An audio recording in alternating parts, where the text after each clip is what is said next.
왕은 차갑게 상자를 가리켰고 세자는 그 앞에서 무릎을 꿇었습니다. 들어가라 명하는 아버지, 거부하며 울부짖는 아들. 이날의 선택은 조선 왕실의 운명을 완전히 뒤바꾸게 됩니다. 지금부터 알려지지 않았던 왕가의 비극이 시작됩니다. 1735년 1월 21일 한겨울 새벽 창덕궁 후궁의 처소에서 사내아이의 우렁찬 울음소리가 터져나왔다. 영조는 42세의 늦은 나이에 마침내 아들을 얻었다. 7년 만이었다. 첫째 아들 효장세자를 10세에 잃은 후 영조는 매일 밤 후계자 없는 왕조의 붕괴를 악몽처럼 두려워했다. 그런 그에게 이 아이의 탄생은 축복이 아니라 구원이었다. 온 나라가 기뻐하고 즐거워하였다. 실록은 그렇게 기록했다. 하지만 아무도 몰랐다. 이 아이가 태어나는 순간 보이지 않는 족쇄가 함께 태어났다는 것을. 그 족쇄의 이름은 완벽이었다. 영조는 평생 두 개의 그림자에 시달렸다. 하나는 무술이 출신인 어머니의 천한 신분. 조선 27명의 왕 중 천민의 피가 흐르는 유일한 왕이었다. 또 하나는 형 경종 독살설. 영조가 보낸 게장을 먹고 경종이 죽었다는 소문은 평생 그를 따라다녔다. 천민의 아들, 형을 독살한 찬탈자. 이 두 개의 낙인을 지우기 위해 영조는 누구보다 완벽한 유교 군주가 되어야만 했다. 그리고 이제 영조는 자신의 모든 컴플렉스를 이 아이를 통해 씻어내려 했다. 이 아이는 자신보다 더 완벽하고 더 위대하며 단 하나의 흠결도 없는 성군이 되어야 했다. 이것은 사랑이었지만 동시에 감당할 수 없는 저주였다. 아이가 태어난 지 겨우 15개월. 영조는 조선 역사상 최연소 기록을 세웠다. 돌도 제대로 지나지 않은 아이를 세자로 책봉한 것이다. 1736년 3월 아직 제대로 걷지도 못하는 아이 이선은 조선의 공식 후계자가 되었다. 그리고 3세가 되자마자 본격적인 교육이 시작되었다. 효경, 소학.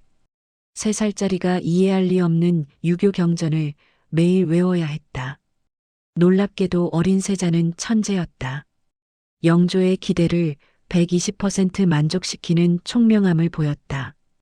어느 날 영조가 비단과 무명천을 보여주며 물었다.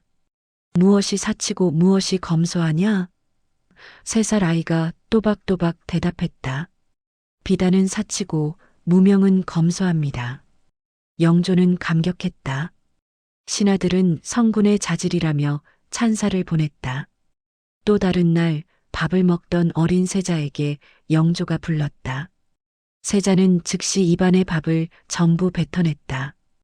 부모가 부르실 때 입에 있는 것을 뱉고 대답하는 것이 효입니다. 예법을 정확히 실천하는 어린 세자. 영조의 눈에는 자랑스러움이 넘쳤다. 이것이 나의 아들이다. 이것이 나의 걸작이다. 7세가 되자 세자는 이미 사서삼경을 읽기 시작했다. 단순히 글자를 읽는 게 아니라 뜻을 깊이 이해했다. 노련한 학자들과 토론을 벌일 정도였다. 세자가 쓴 글씨는 어린아이의 것이라 믿기 힘들 정도로 힘차고 유려했다. 영조는 아들의 글씨를 병풍으로 만들어 자신의 처소에 걸었다. 청나라 사신이 오면 자랑스럽게 보여주며 선물로 주기까지 했다. 모든 것이 완벽해 보였다. 총명한 세자, 자랑스러운 아버지, 조선의 밝은 미래. 하지만 이 완벽한 그림 속에는 아무도 눈치채지 못한 균열이 있었다. 세자 이선은 아버지가 원하는 유교 경전 기계가 아니었다. 그는 살아있는 인간이었다. 딱딱한 경전보다 아름다운 그림과 시를 사랑했다. 책상에 앉아 있는 것보다 밖에서 활을 쏘고 말을 타는 것을 훨씬 더 좋아했다. 10대가 되자 그는 조선 최고의 명궁이 될 정도로 무예의 천재적 재능을 보였다. 청룡 언월도를 휘두르고 날아가는 새를 맞출 정도의 활솜씨. 나중엔 무예 교봉까지 저술했다. 그는 또한 따뜻하고 다정했다. 궁궐의 아랫사람들에게 스스럼 없이 말을 걸고 그들의 고충을 들어주려 했다. 하지만 이 모든 인간적인 장점들이 아버지 영조의 눈에는 결점으로만 보였다. 영조에게 예술은 왕이 빠져서는 안 될 잡기였다. 무예는 학문보다 중요할 수 없는 부수적인 것이었다. 아랫사람과 다정하게 지내는 것은 군주의 위엄을 흐트러뜨리는 행동이었다. 영조가 원한 것은 오직 하나. 자신처럼, 아니 자신보다 더 철저하게 감정을 통제하고 오직 학문과 정치에만 몰두하는 차가운 군주였다. 9세가 되던 해 전환점이 찾아왔다. 영조가 물었다. 책 읽는 것이 좋으냐, 싫으냐? 어린 세자는 솔직하게 대답했다. 싫을 때가 많습니다. 그 순간 영조의 눈빛이 차갑게 식었다. 그날 이후 영조의 교육 방식이 바뀌었다. 칭찬은 사라지고 끝없는 질책과 시험만 남았다. 세자가 조금이라도 실수하면 영조는 수많은 신하들이 보는 앞에서 공개적으로 아들을 모욕했다. 너는 어찌 그리 나약하냐? 세자가 고작 그것밖에 안 되어서야 이 나라의 장래가 어둡다. 내가 정녕 나의 아들이 맞느냐? 신하들 앞에서 일부러 어려운 질문을 던져 대답하지 못하게 만들고는 무능하다며 망신을 주었다. 심지어 세자의 외모까지 조롱했다. 세자가 뚱뚱해서 걸음걸이가 심하게 느리니 보고 있으면 웃음이 날 뿐이다. 어느 날 세자가 어지럼증을 호소했다. 스승들이 영조에게 휴식을 청했지만 영조는 벌컥 화를 냈다. 꾀병이다. 나이 들면 저절로 낫는다. 아픈 아들을 위로하는 대신 공부하기 싫어서 꾀병을 부린다고 질책했다. 10세도 되지 않은 어린아이에게 아버지를 바라보는 것은 이제 사랑이 아니었다. 그것은 언제 자신을 질책할지 모르는 감시자의 눈이었고 자신의 작은 실수 하나도 용납하지 않는 심판자의 눈이었다. 세자는 아버지를 사랑했다. 아버지에게 인정받고 싶었다. 그래서 필사적으로 노력했다. 하지만 노력하면 할수록 아버지는 더 높은 기준을 요구했다. 세자는 서서히 깨닫기 시작했다. 나는 결코 아버지를 만족시킬 수 없다. 이 깨달음은 어린 세자의 마음에 첫 번째 균열을 만들었다. 밤마다 악몽이 찾아왔다. 두통이 시작되었다. 아버지 앞에만 서면 온몸이 얼어붙고 숨을 쉴 수 없었다. 완벽의 저주. 그것은 이렇게 한 천재 소년을 천천히 그러나 확실하게 파괴하기 시작했습니다. 궁궐 깊은 곳, 유일한 안식처. 15세가 된 사도세자의 밤은 지옥이었습니다. 잠들면 아버지의 차가운 눈빛이 꿈속에 나타났습니다. 내가 정녕 나의 아들이냐? 그 목소리에 깨어나면 온몸이 식은 땀으로 젖어 있었습니다. 두통은 날로 심해졌습니다. 어지럼증으로 제대로 걷기도 힘들었습니다. 하지만 영조는 여전히 꾀병이라 여겼습니다. 어느 봄날 저녁 세자궁 뒤편 작은 정자에서 세자는 홀로 앉아 있었습니다. 달빛이 연못에 부서지고 바람에 버드나무 가지가 흔들렸습니다. 아름다운 풍경이었지만 세자의 눈에는 아무것도 보이지 않았습니다. 머릿속엔 오직 나는 실패작이다라는 생각뿐이었습니다. 그때였습니다. 조용한 발소리가 들렸습니다. 세자가 고개를 들자 한 여인이 차를 받쳐들고 서 있었습니다. 궁녀였습니다. 하지만 세자가 본 적 없는 얼굴이었습니다.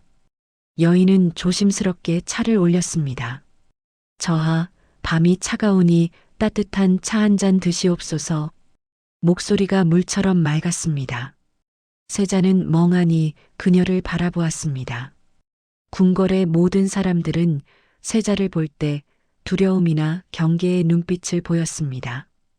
하지만 이 여인의 눈엔 그런 게 없었습니다. 그저 따뜻한 걱정만이 담겨 있었습니다. 세자는 떨리는 손으로 찻잔을 받았습니다. 그리고 처음으로 물었습니다. 그대는 누구인가? 여인이 고개를 숙였습니다. 소녀는 상궁마마를 모시는 말단 궁녀입니다. 이름은 감히 여쭙지 못하옵니다. 신분이 낮은 궁녀였습니다. 세자와는 하늘과 땅만큼 먼 존재였습니다. 하지만 그날 밤 세자는 이상하게도 그녀와 이야기를 나누고 싶었습니다. 앉으라. 여인은 놀란 듯 고개를 들었습니다. 왕세자가 궁녀에게 앉으라 명하다니. 감히 어찌 명이다. 세자의 목소리에 힘이 들어갔습니다. 여인은 조심스럽게 정자 끝에 앉았습니다. 그날 밤 세자는 생애 처음으로 자신의 이야기를 털어놓았습니다. 아버지가 무섭다는 것, 아무리 노력해도 인정받지 못한다는 것, 밤마다 악몽에 시달린다는 것, 때로는 살아있는 게 고통스럽다는 것까지. 왕세자라면 절대 입 밖에 내서는 안 될 나약한 말들이었습니다. 하지만 여인은 놀라거나 경멸하지 않았습니다. 그녀는 조용히 들어주었습니다. 그리고 세자의 말이 끝나자 부드럽게 말했습니다. 저하께서는 충분히 훌륭하십니다. 세자는 쓴웃음을 지었습니다. 훌륭하다니. 내가? 예. 저하께서는 백성을 사랑하시고 아랫사람에게 따뜻하시며 무예와 예술에도 뛰어나십니다. 그 누구도 저하를 탓할 수 없습니다. 세자의 가슴이 뜨거워졌습니다. 생애 처음 듣는 말이었습니다. 너는 충분하다. 있는 그대로 괜찮다.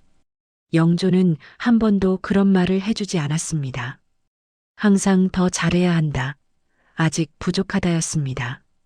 그날 밤 이후 세자는 그녀를 자주 찾았습니다. 밤이 깊으면 둘은 궁궐 뒤편 작은 정자에서 만났습니다. 달빛 아래서 세자는 그녀에게 자신의 두려움을 털어놓았고 그녀는 조용히 세자의 손을 잡아주었습니다.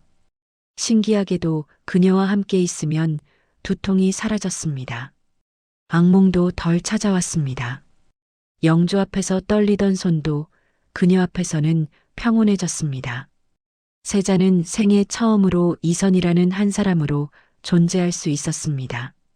왕세자가 아니라 그냥 한 청년으로. 어느 여름밤 연못가에서 그녀가 세자의 머리를 쓰다듬었습니다. 저하, 괜찮으십니다. 세상이 뭐라 하든 저하는 충분히 아름다운 분이십니다. 세자의 눈에서 눈물이 흘렀습니다. 처음으로 누군가에게 위로받는 순간이었습니다. 세자는 그녀를 사랑하게 되었습니다. 신분도 채통도 모두 잊고 그저 한 여인을 사랑하게 되었습니다. 그녀 역시 세자를 사랑했습니다. 하지만 둘 다 알고 있었습니다. 이 사랑은 절대 이루어질 수 없다는 것을. 조선은 신분제 사회였습니다. 왕세자와 말단 궁녀의 사랑은 법도를 어지럽히는 대역죄에 가까웠습니다. 더욱이 세자에겐 이미 정식 세자빈 해경궁 홍씨가 있었습니다. 만약 이 사랑이 발각되면 그녀는 목숨을 잃을 것이고 세자는 아버지에게 더욱 큰 실망만 안겨줄 것이었습니다. 하지만 세자는 멈출 수 없었습니다. 그녀만이 자신을 살아있게 만드는 유일한 이유였습니다. 낮에는 영조 앞에서 완벽한 세자 연기를 하고 밤에는 그녀의 품에서 무너지는 연약한 인간이 되었습니다. 이 이중 생활이 세자를 간신히 버티게 했습니다. 어느 날 밤 세자가 그녀에게 물었습니다. 만약 내가 왕세자가 아니었다면, 만약 그대와 내가 평범한 사람이었다면, 그녀는 슬픈 미소를 지었습니다. 저하, 그런 가정은 무의미하옵니다. 저하는 왕세자이시고 소녀는 천한 궁녀일 뿐입니다. 하지만 저하, 그녀가 세자의 입에 손가락을 갖다 댔습니다. 이 순간이 소녀에겐 충분합니다. 저하를 위로할 수 있다는 것만으로도 소녀는 행복하옵니다. 욕심 부리지 않겠습니다. 세자는 그녀를 껴안았습니다. 달빛 아래서 둘은 말없이 서로를 안았습니다. 세상이 허락하지 않는 사랑. 하지만 그 순간만큼은 그들만의 세계였습니다. 하지만 궁궐의 비밀은 없었습니다. 곳곳에 감시의 눈이 있었습니다. 노론의 신하들은 세자의 일거수일투족을 영조에게 보고했습니다. 그리고 마침내 세자가 밤마다 어떤 여인을 만난다는 소문이 영조의 귀에 들어갔습니다. 영조는 분노했습니다. 세자를 불러 추궁했습니다. 내가 여색을 밝힌다던데 사실이냐? 세자는 부정했습니다. 하지만 영조는 이미 모든 것을 알고 있었습니다. 궁녀 따위와 어울리지 마라. 내가 왕세자로서 품위를 지켜야 할 텐데 이게 무슨 짓이냐? 그날 밤 이후 세자와 그녀 사이에 감시가 강화되었습니다. 만나기가 점점 어려워졌습니다. 세자는 절망했습니다. 자신의 유일한 빛마저 빼앗기는 것 같았습니다. 어느 비 오는 밤 간신히 만난 그녀가 세자에게 말했습니다. 저하, 저를 잊으십시오. 세자가 놀라 그녀를 붙잡았습니다. 무슨 소리냐? 저 때문에 저하께서 고통받으시면 안 됩니다. 저하께는 나라를 이끌어야 할 큰 사명이 있으십니다. 소녀 같은 미천한 것에 얽매이시면 아니다. 세자가 외쳤습니다. 당신만이 나의 유일한 빛이요. 당신이 없으면 나는 살 수 없소. 그녀는 눈물을 흘리며 고개를 저었습니다. 저하, 부디 강하게 사십시오. 하지만 세자는 그녀를 놓지 않았습니다. 놓을 수 없었습니다. 그녀는 세자가 인간으로 존재할 수 있는 유일한 공간이었습니다. 영조의 완벽주의, 노론의 감시, 궁궐의 압박, 모든 것에서 벗어날 수 있는 유일한 피난처였습니다. 하지만 운명은 잔인했습니다. 세자가 그녀에게 더 의지할수록 세자의 정신은 더 불안정해져 갔습니다. 낮과 밤의 격차가 너무 컸습니다. 영조 앞에서는 완벽한 세자, 그녀 앞에서는 무너지는 인간. 이 이중 생활이 세자의 내면을 갈기갈기 찢어놓기 시작했습니다. 그리고 마침내 세자 내면의 균열이 폭발하기 시작하는 사건이 터졌습니다. 영조가 세자에게 대리청정을 명한 것입니다. 지옥의 문이 활짝 열리는 순간이었습니다. 1749년 사도세자의 나이 15세. 영조는 조정 대신들을 불러 모았습니다. 그리고 모든 신하들이 지켜보는 가운데 중대한 선언을 했습니다. 오늘부터 세자가 정사를 돌볼 것이다. 세자에게 물어 결정할 일이 있으면 세자에게 아뢰어라. 나는 뒤에 앉아 지켜보겠다. 대리청정. 왕을 대신하여 나라를 다스리라는 명령이었습니다. 신하들은 모두 영특한 세자에게 정사를 맡기시니 성군의 자질이 보이십니다라며 칭송했습니다. 15세 세자가 국정 최고 책임자가 되는 것. 이것은 영조가 아들을 완벽한 후계자로 공식 인정했다는 뜻처럼 보였습니다. 하지만 이것은 신임이 아니었습니다. 이것은 영조가 아들의 영혼을 파괴하기 위해 설계한 가장 정교하고 잔인한 시험이었습니다. 영조는 권력을 넘겨준 것이 아니었습니다. 그는 옥좌에서 물러난 것이 아니라 옥좌 뒤에 더 무서운 감시자로 앉아 아들의 모든 행동, 모든 말 한마디를 감시하기 시작했습니다. 대리청정 첫날부터 지옥이 시작되었습니다. 사도세자는 새벽같이 일어나 신하들의 보고를 받았습니다. 첫 안건은 방어기지를 성진에서 길주로 옮기는 문제였습니다. 세자는 아버지의 가르침대로 신중하게 대신들에게 물었습니다. 방어기지를 길주로 옮기더라도 성진을 지킬 군사가 남아있겠는가? 영의정이 대답했습니다. 예, 남아있습니다. 세자는 고민한 끝에 결정을 내렸습니다. 그렇다면 방어기지를 길주로 옮기는 것이 옳겠다. 바로 그때였습니다. 뒤에서 영조의 목소리가 차갑게 들려왔습니다. 내 말이 비록 옳긴 하지만 방어기지를 성진으로 옮긴 것은 나의 결정인데 길주로 다시 옮기는 것은 경솔하지 않느냐. 먼저 나에게도 상의한 후에 시행하는 것이 옳다. 세자는 얼어붙었습니다. 아버지가 시킨 대로 대신들과 상의하고 신중하게 판단했는데 그것마저 잘못이라는 것이었습니다. 무엇을 어떻게 해야 옳은 것인지 알 수 없었습니다. 며칠 뒤 극심한 가뭄이 들었습니다. 백성들이 굶주렸습니다. 마음이 여린 세자는 백성들의 고통을 덜어주기 위해 창고를 열어 곡식을 나누어 주고 세금을 일부 감면하려 했습니다. 인정 깊은 정치였습니다. 하지만 보고를 들은 영조는 즉시 신하들이 모인 곳으로 달려왔습니다. 그리고 아들을 향해 불호령을 내렸습니다. 이 어리석은 놈아, 당장 눈앞의 백성만 보고 나라의 곳간을 비우려 하느냐? 세금이 부족하면 국방은 어찌하고 관료들의 녹봉은 어찌 줄 것이냐? 세자가 어찌 그리도 생각이 짧고 감정적이냐? 며칠 뒤 반대 상황이 벌어졌습니다. 한 관리가 부정을 저질렀습니다. 세자는 아버지에게 강인한 군주의 모습을 보여주기 위해 유교 경전의 원칙대로 그 관리를 엄벌에 처하라는 결정을 내렸습니다. 그러자 이번에도 영조가 나타났습니다. 내가 정령 왕이 될 자인가? 군주란 백성을 품어야 하거늘 어찌 그리도 인정머리 없이 법에 칼날만 휘두르려 하느냐? 너의 그 가혹한 성정으로 장차 얼마나 많은 피를 흘리려 하느냐? 이것은 교육이 아니었습니다. 이것은 정치적 학대였습니다. 사도세자는 그 어떤 것도 스스로 결정할 수 없었습니다. 오른쪽으로 가면 감정적이라 욕을 먹고 왼쪽으로 가면 가혹하다고 욕을 먹었습니다. 그는 아버지의 완벽한 기준을 맞추기 위해 존재하는 꼭두각시였습니다. 신하들은 더 이상 세자의 결정을 따르지 않았습니다.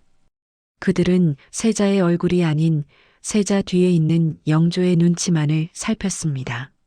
15세 소녀는 조선의 모든 신하들 앞에서 매일같이 아버지에게 무능하고 어리석으며 감정적인 실패자로 낙인 찍혔습니다. 더욱 끔찍한 것은 천재지변마저 세자의 탓이 되었다는 것입니다. 백성이 춥고 배고프거나 가뭄이 들거나 천재지변이 있어도 꾸중하셨다. 덕이 없어서 그렇다 하셨다. 해경궁 홍씨의 한중록은 그렇게 기록하고 있습니다. 어느 여름날 끔찍한 뇌우가 몰아쳤습니다. 영조는 천둥 소리를 병적으로 무서워했습니다. 형 경종이 죽던 날 밤 쳤던 천둥과 관련된 트라우마였다는 설도 있습니다. 천둥이 치는 날이면 영조는 극심한 공포에 떨며 신하들을 불러 모았습니다. 그날도 영조는 공포에 떨며 즉시 세자를 호출했습니다. 그리고 억수같이 쏟아지는 비 속에서 아들을 꾸짖기 시작했습니다. 이게 다 너 때문이다. 영조는 하늘을 향해 울부짖었습니다. 내가 부덕하여 하늘이 노하신 것이 아니다. 저 세자, 저 아들놈이 부덕하고 방탕하기 때문에 하늘이 내게 경고하기 위해 이 천둥을 치는 것이다. 사도세자는 억수같이 쏟아지는 비를 맞으며 궁궐 마당에 엎드려 아버지를 향해 머리를 조아려야 했습니다. 자신 때문에 하늘이 노했다는 아버지의 비이성적이고 잔인한 저주를 그저 울면서 받아내야 했습니다. 날이 흐리거나 겨울에 천둥이 치면 세자는 또 무슨 꾸중이 일어날까 근심하고 염려하여 일마다 두렵고 겁을 내야 했습니다. 날씨마저 세자를 괴롭히는 도구가 되었습니다. 이 끔찍한 스트레스 속에서 세자의 정신은 서서히 무너져 갔습니다. 밤마다 환각이 보이기 시작했습니다. 뇌성보화 천존, 번개와 천둥을 관장하는 도교의 신이 눈앞에 나타났습니다. 무서워, 무서워. 내 앞에 뇌성보와 천존이 보여 세자는 장인에게 비밀 편지를 보냈습니다.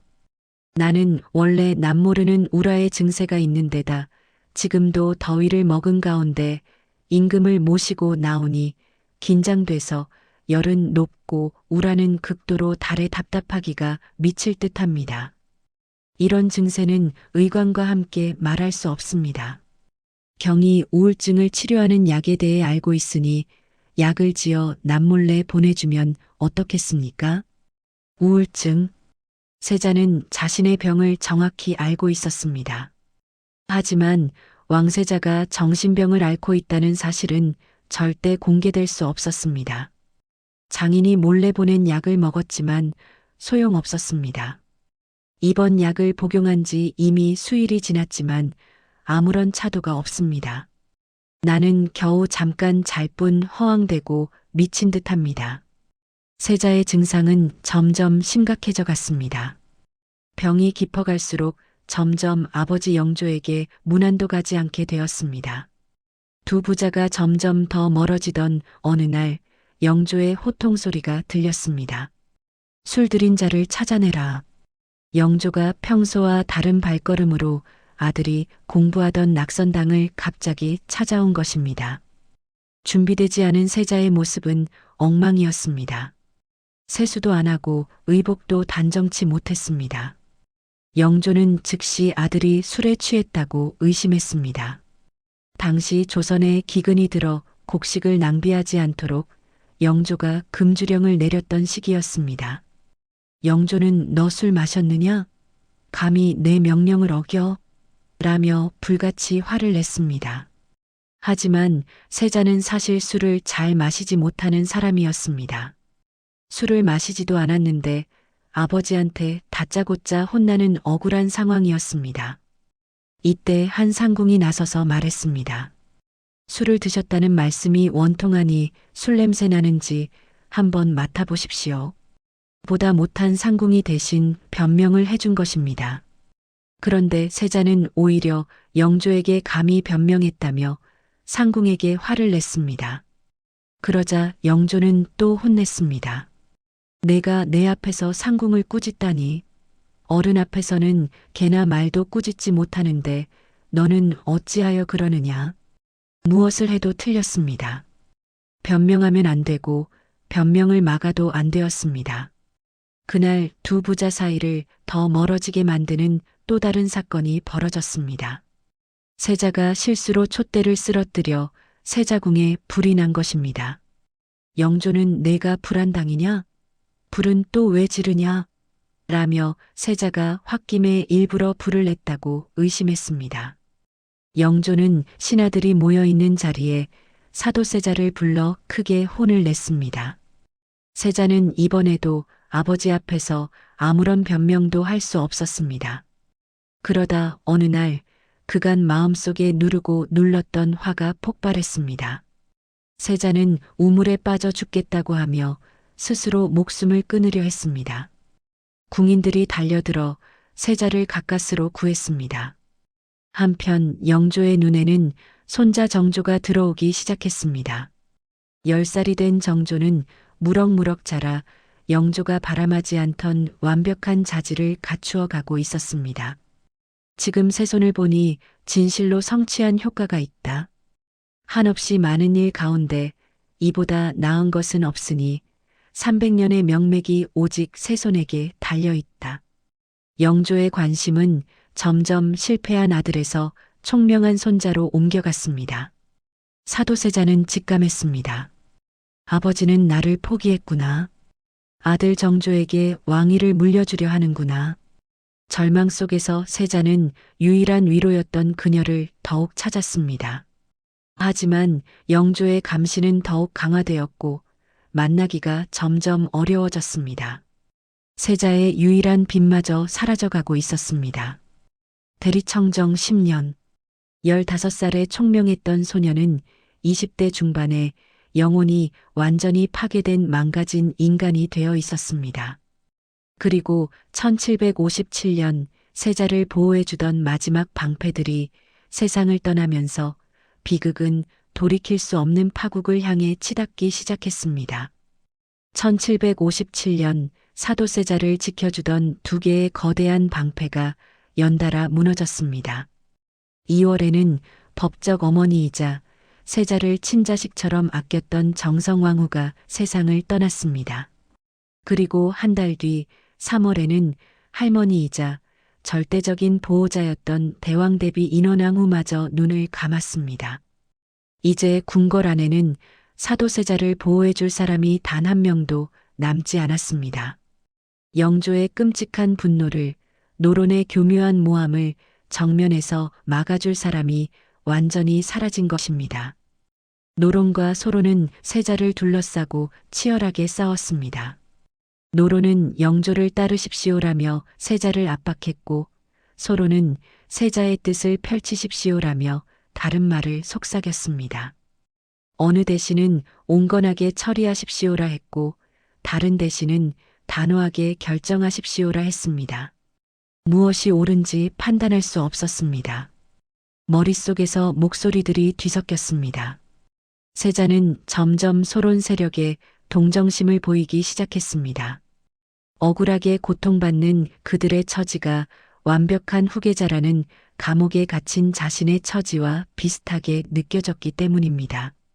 하지만 이것은 노론 세력에게는 생존의 위협이었습니다. 만약 저 세자가 왕이 된다면 우리는 모두 숙청당할 것이다. 노론 신하들은 세자의 작은 실수나 일탈을 하나하나 수집했습니다. 그리고 그것을 영조에게 달려가 과장하고 왜곡하여 보고했습니다. 저하 세자께서 요즘 경정 공부는 멀리 하시고 활쓰기와 말타기에만 빠져 계시옵니다. 저하 세자께서 밤중에 몰래 궁을 빠져나가 저작거리 불량배들과 어울리신다고 하옵니다. 저하 입에 담기 어려우나 세자께서 궁궐 안으로 승려와 무당을 불러들여 이상한 주술에 빠져 계시옵니다. 모든 보고는 세자의 심리적 붕괴와 절박한 탈출을 정치적 타락과 반역으로 둔갑시키는 과정이었습니다. 세자는 실제로 무너지고 있었습니다. 더 이상 아버지를 아버지로 볼 수 없었습니다. 아버지 영조는 그의 존재 자체를 부정하는 공포의 근원이었습니다.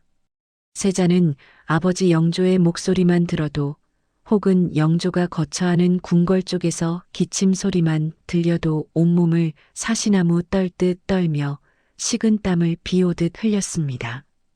이 끔찍한 스트레스와 압박감은 어딘가로 분출되어야 했습니다. 하지만 감히 아버지에게 대항할 수는 없었습니다. 그 분노는 만만한 상대, 즉 자신보다 약한 이들에게로 향했습니다. 의대증이 극도로 심각해졌습니다. 옷을 입는 것 자체가 공포가 되었습니다. 옷을 입기 위해 수십 벌의 옷을 준비해야 했습니다. 마음에 들지 않으면 불태웠습니다. 옷을 가져온 궁녀의 뺨을 때리는 것을 넘어 머리채를 잡아 내동댕이 치거나 발로 짓밟는 끔찍한 폭력이 시작되었습니다. 세자는 탈출을 시도했습니다.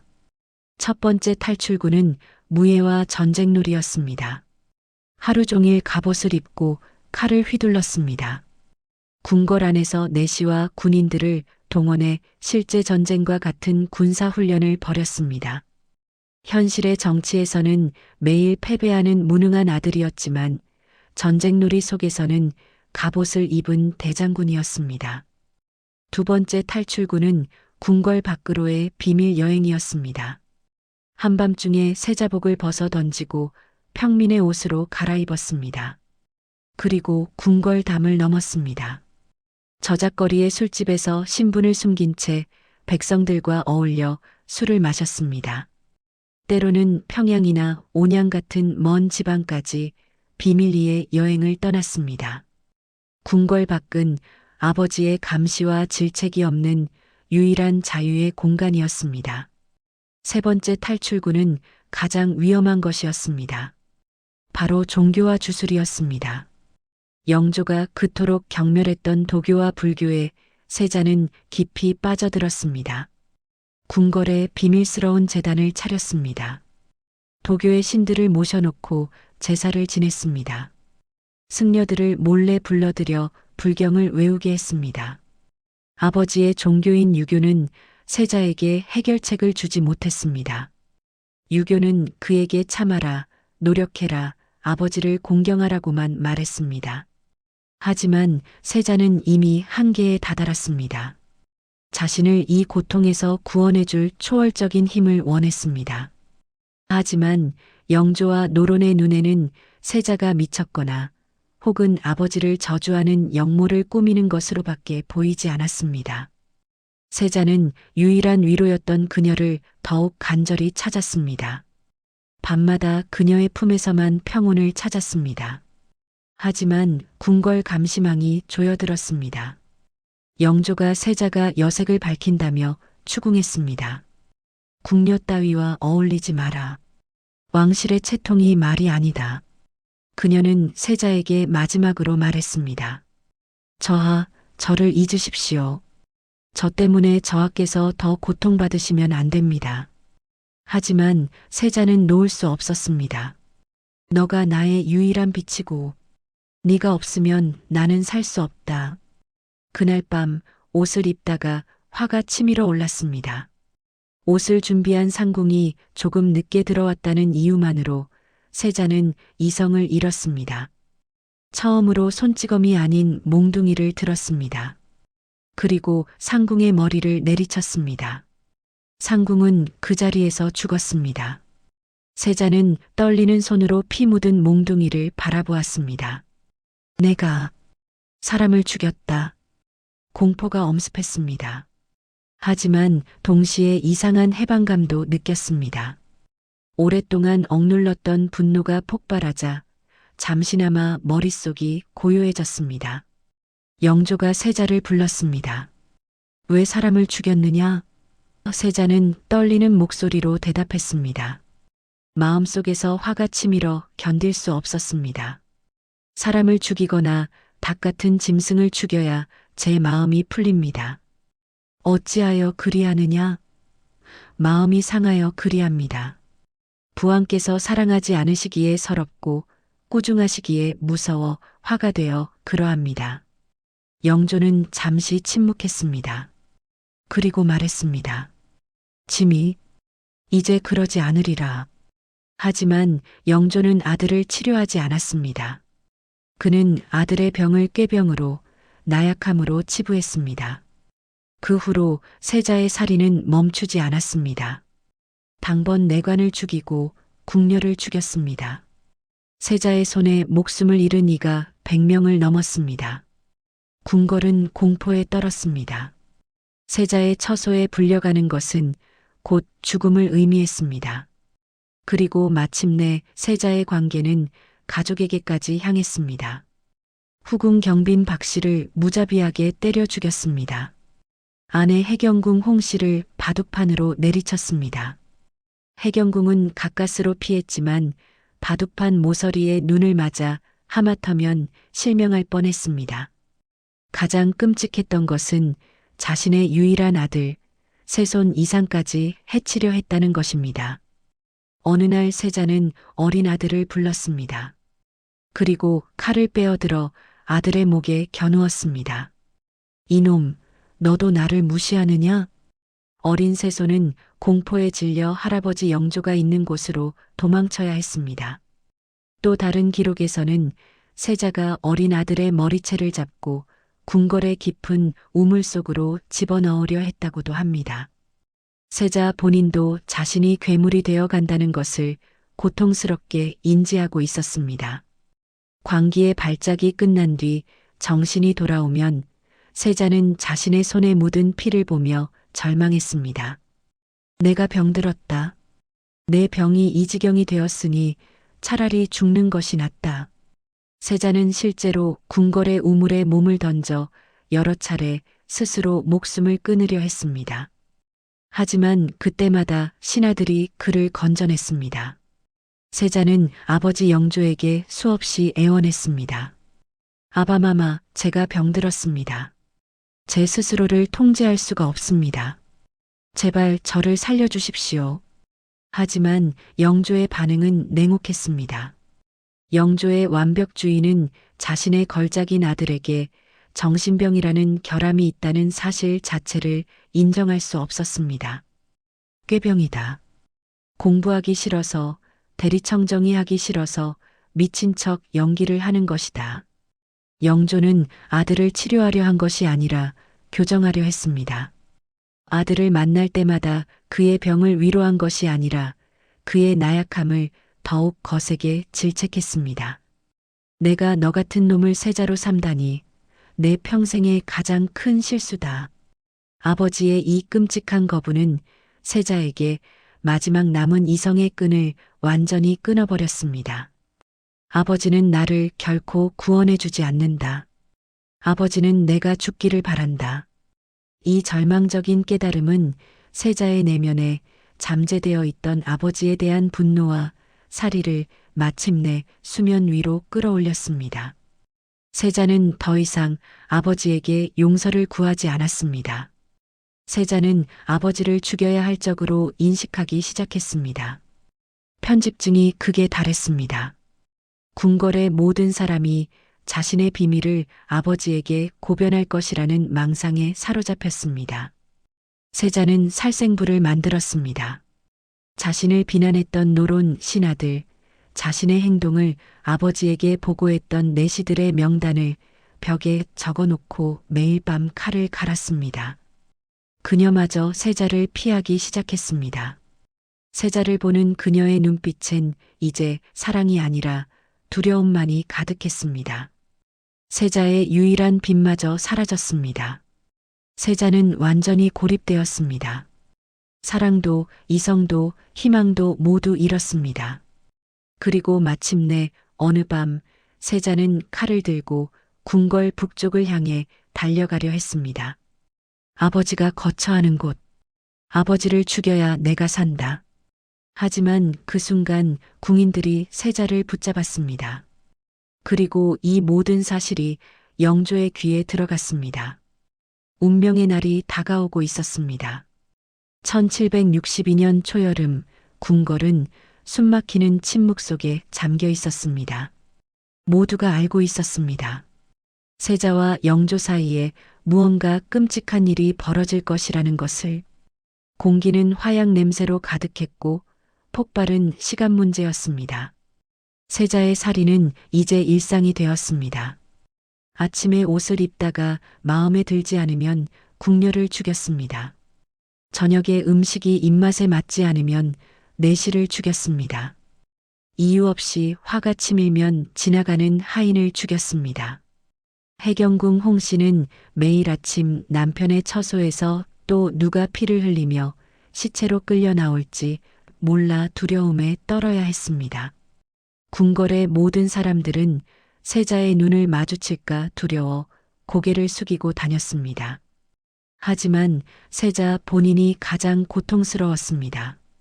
광기의 발작이 지나가고 정신이 돌아오면 세자는 자신의 손에 묻은 피를 보며 오열했습니다.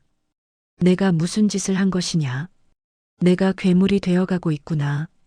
세자는 거울을 보며 스스로에게 물었습니다. 나는 대체 누구인가? 영조가 원했던 완벽한 세자는 아니었습니다.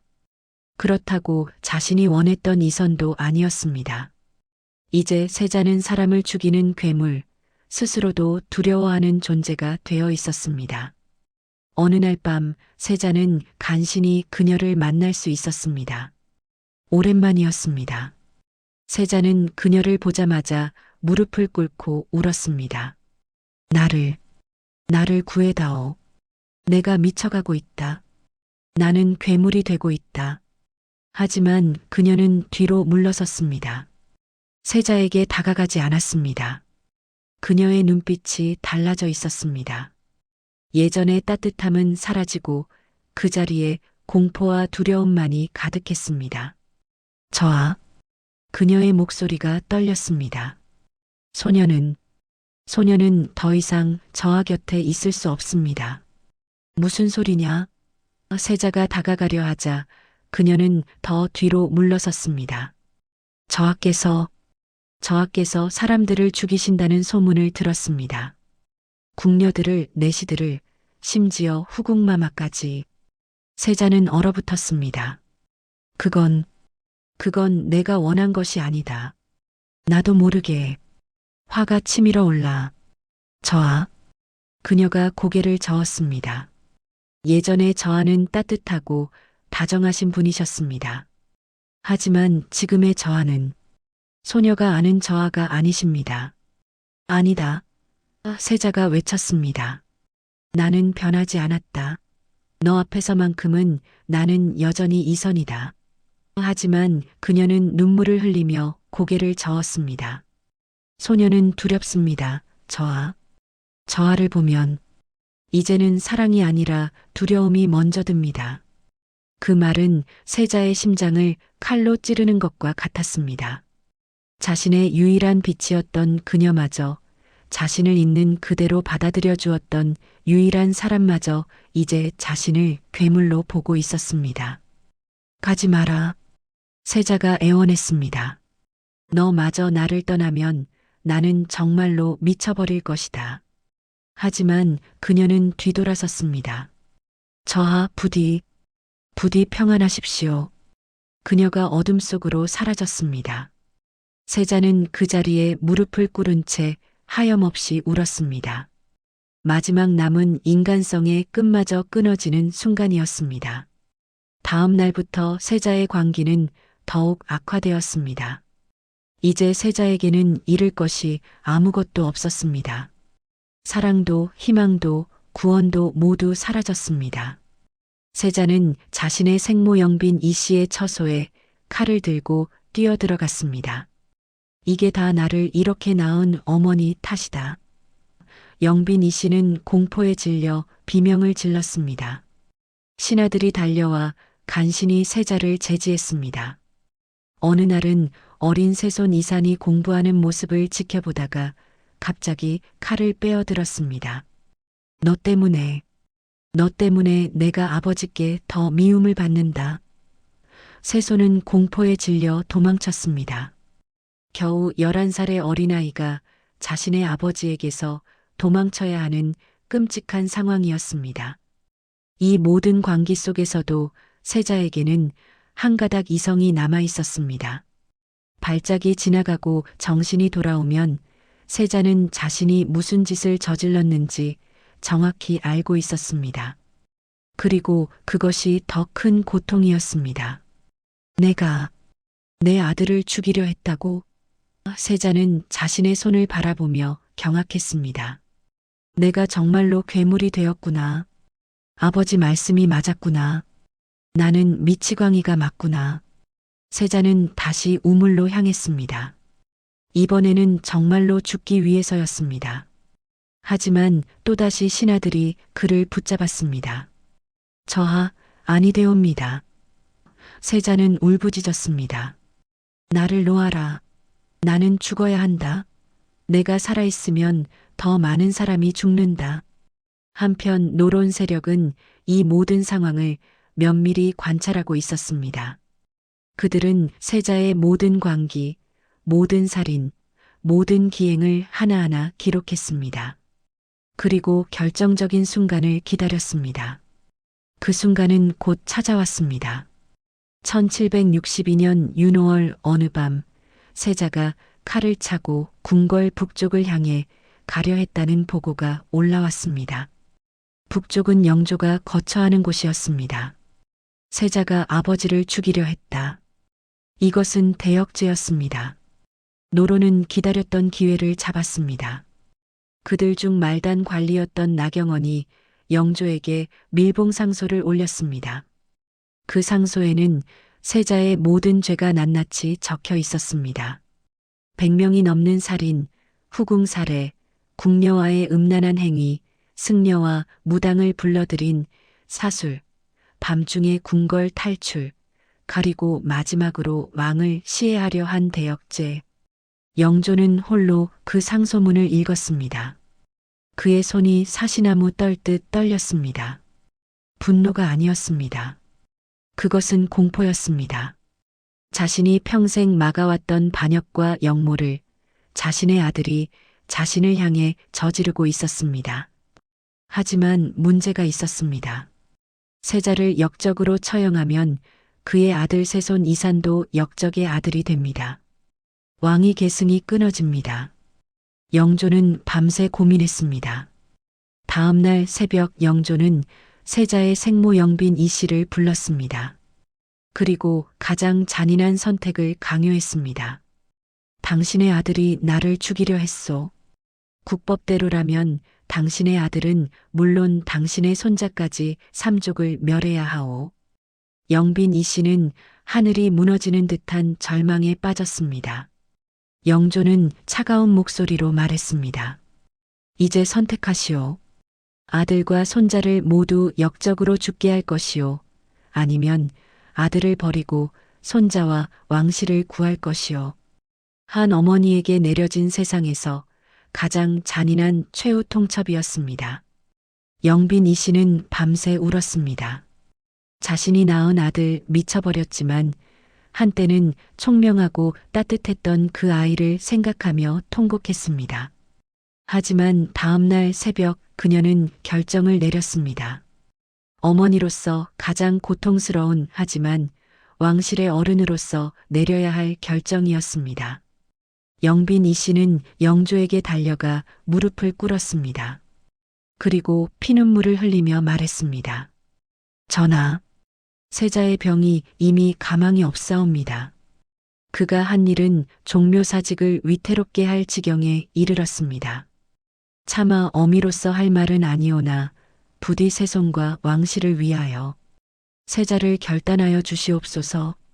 친어머니가 자신의 아들을 죽여달라고 청한 것입니다. 이것은 조선 역사상 전무후무한 비극이었습니다. 모든 명분이 완성되었습니다. 나경원의 공식 고변, 생모의 처분 요청. 영조는 이제 아들을 처단할 모든 정당성을 확보했습니다. 하지만 여전히 문제는 남아 있었습니다. 어떻게 죽일 것인가? 역적으로 죽일 수는 없습니다. 그렇다면 다른 방법은?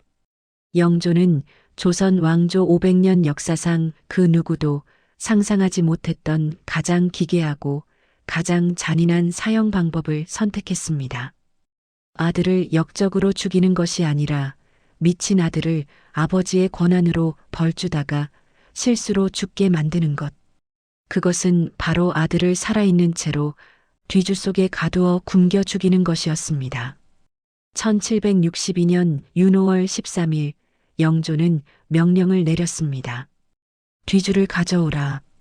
운명의 날이 밝았습니다. 조선 역사상 가장 끔찍한 비극의 마지막 장이 시작되는 순간이었습니다.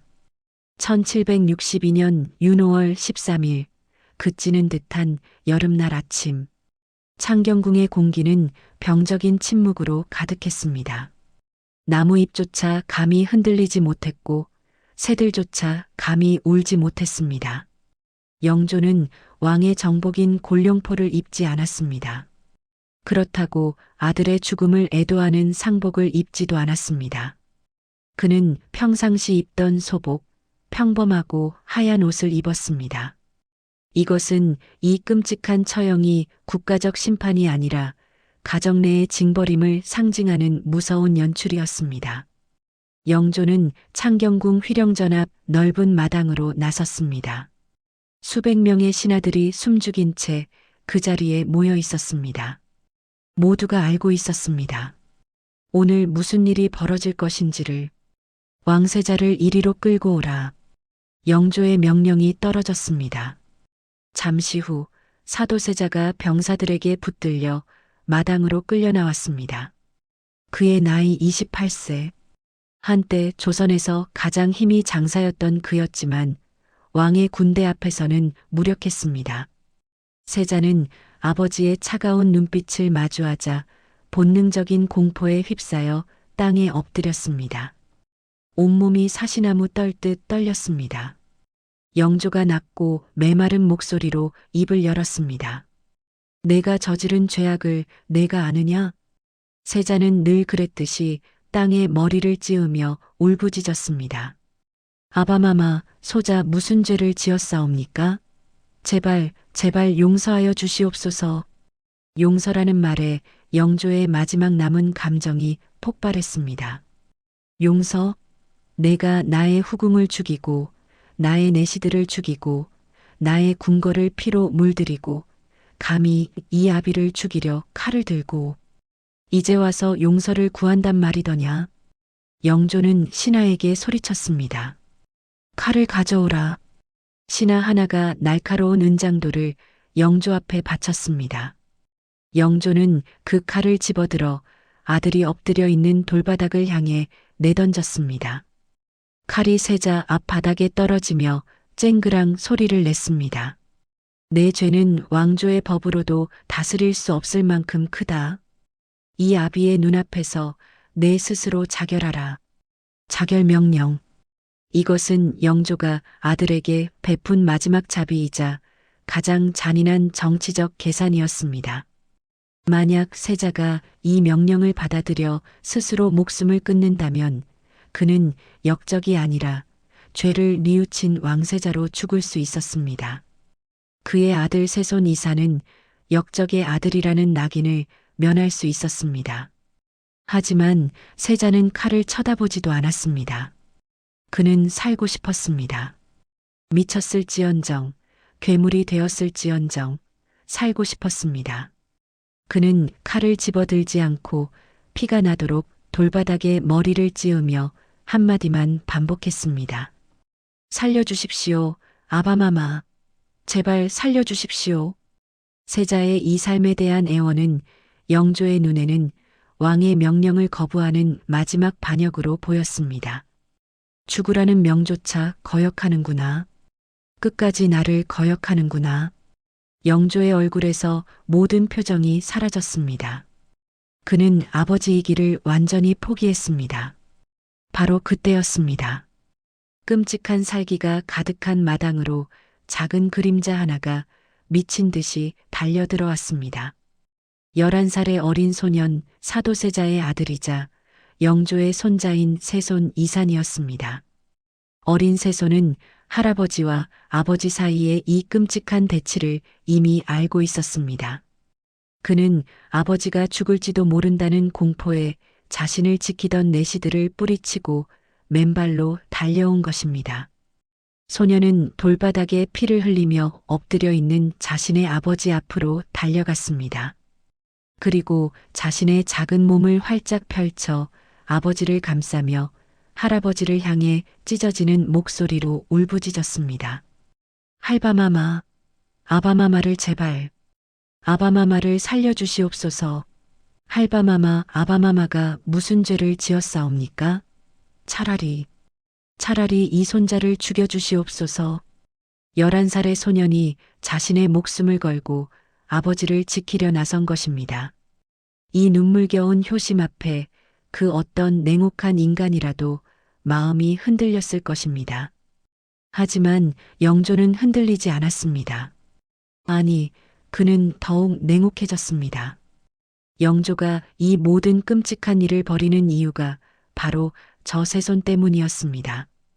저 손자를 왕으로 만들기 위해 저 손자의 걸림돌인 아들을 제거하는 중이었습니다. 영조는 자신을 가로막고 우는 손자를 무섭게 노려보며 소리쳤습니다. 내가 감히 누구의 앞을 가로막는 것이냐? 저 아이를 당장 끌어내라. 내시와 군사들이 달려들었습니다. 세손 이사는 아버지를 끌어안은 손을 놓지 않으려 필사적으로 버텼습니다. 실사옵니다. 아바마마, 아바마마.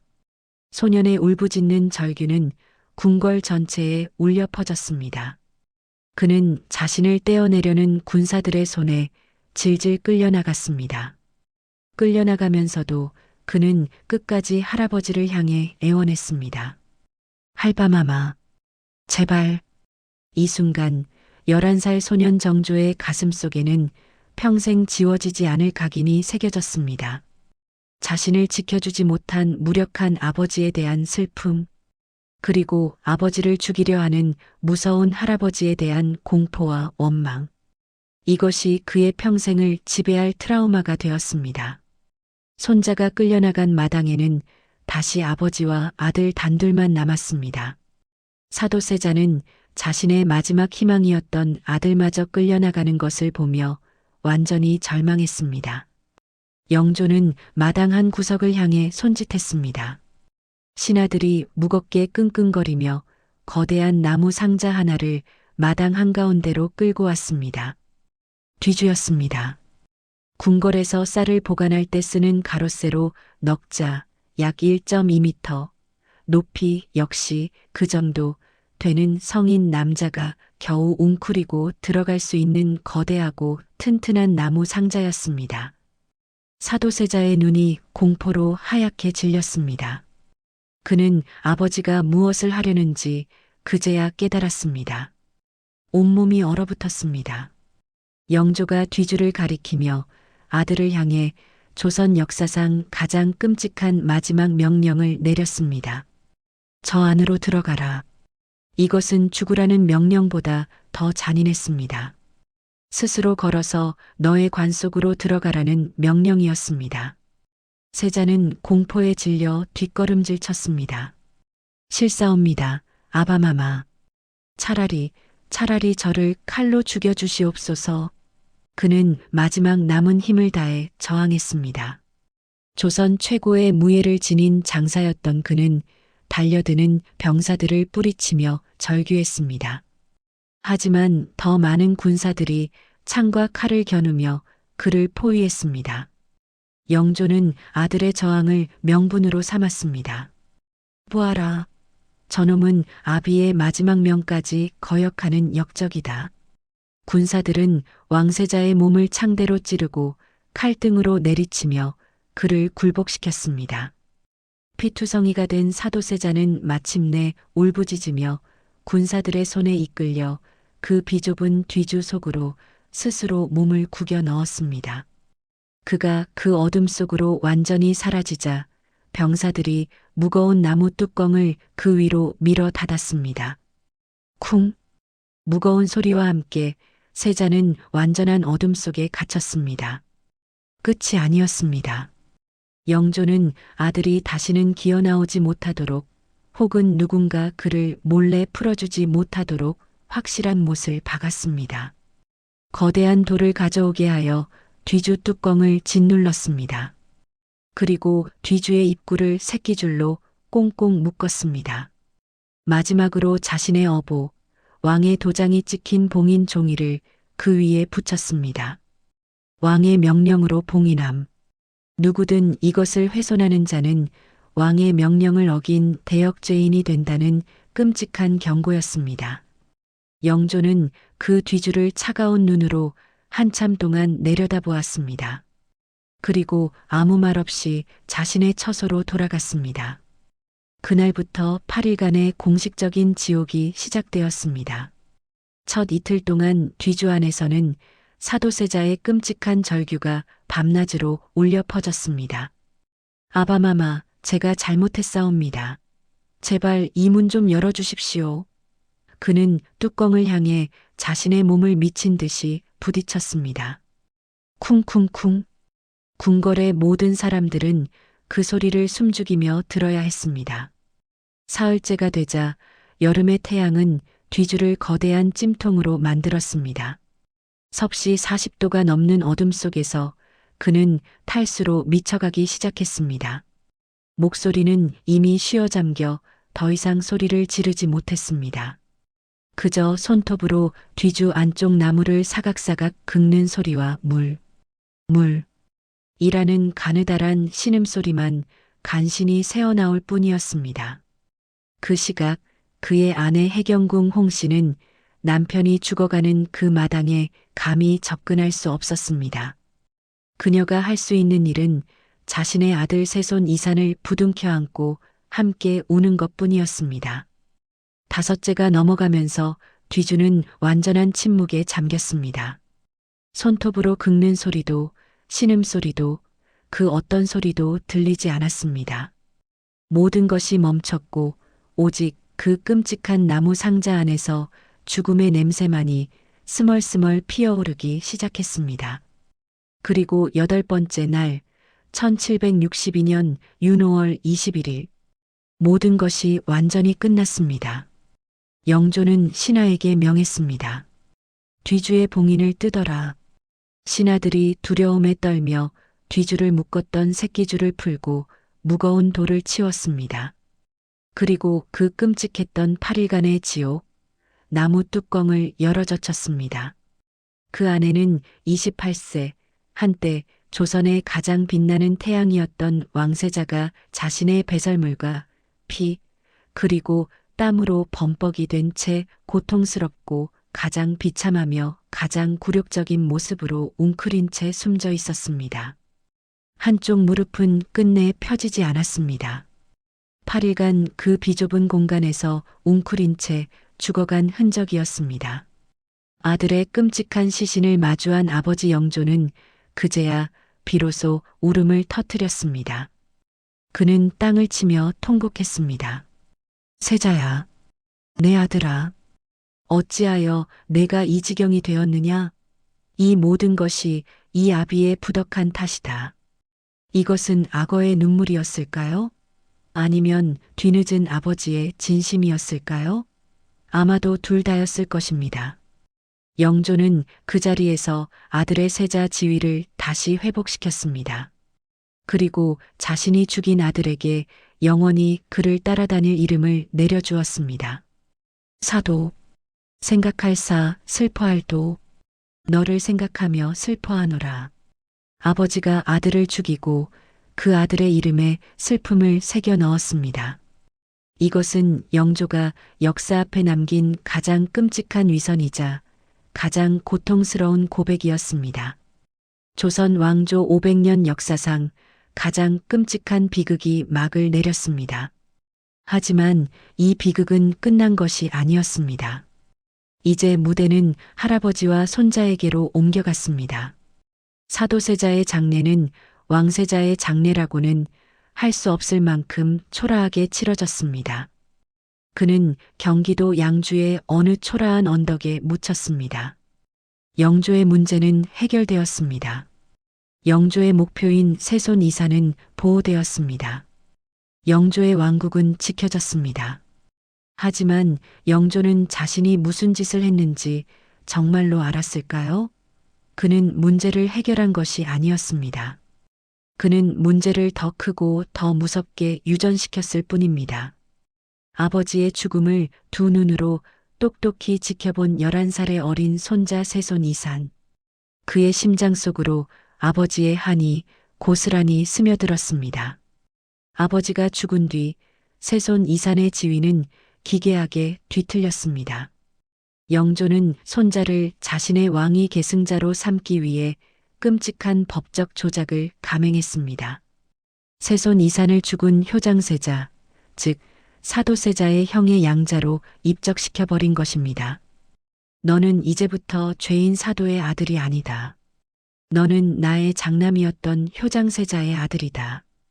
이것은 세손에게 왕위를 물려주기 위한 정치적 안전장치였습니다. 역적의 아들이 아닌 요절한 큰아버지의 아들이라는 명분을 만들어 왕위 계승의 정통성을 확보한 것입니다.